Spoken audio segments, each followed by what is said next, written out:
Hey Alpha, let's talk about choosing your first camera. Now I understand that choosing your first camera can be a daunting task, but I'm here to make it as simple as possible. In this video, I'm going to share with you the exact criteria I used when choosing my own first camera, which has helped me even grow and get into the habit of shooting pictures over the years. Camera is just a tool to help you capture the picture you're looking to create, or to capture the moment that's right in front of you. And camera tech has gone so far where all the major brands can create very similar images. It's just a matter of tweaks in terms of color science and color presentations on different cameras. There's also stuff like menu systems and all of that, but I don't think you need to worry about that for your first camera. And now the popular opinion is that it does not matter which brand you choose. The only caveat is you probably have to stick to that brand. So like with most technology, the way I like to run things is I start as cheap as possible, figure out whether I really like the thing, and then once I get into the habit of using it more and more, I can then upgrade.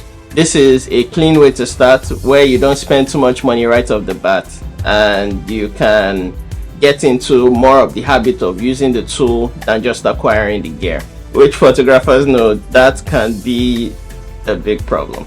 Right, so here's my criteria for choosing your first camera. First thing is your favorite photographer. What do they shoot with? Now, most of the time your favorite photographer is your favorite photographer because you like the types of images they produce.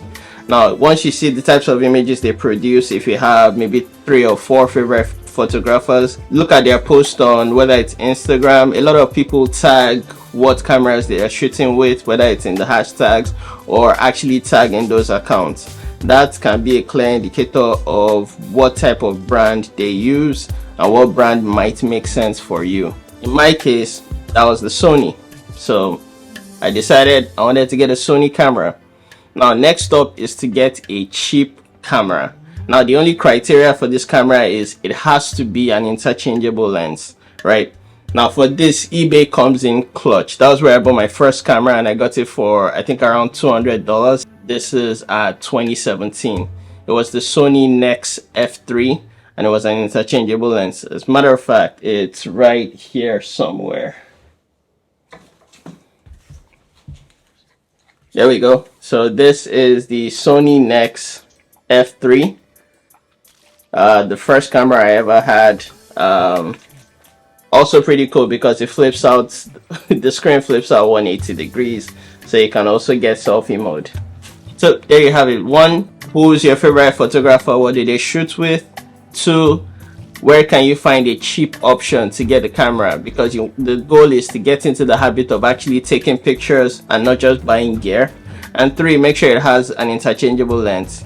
Reason for an interchangeable lens here is, with an interchangeable lens, getting better pictures just means upgrading the lens first and not necessarily upgrading the camera. Now where brands come in is, once you choose a brand and you stick with it, in my case Sony, every lens that I have bought for my Sony can work with my very first Sony up until my Sony A7C, which I'm shooting with right now. So I think these steps can be repeated for you when you want to pick your first camera. Now in this next video, I'm going to show you the things to do once you get that first camera. Alright, peace out.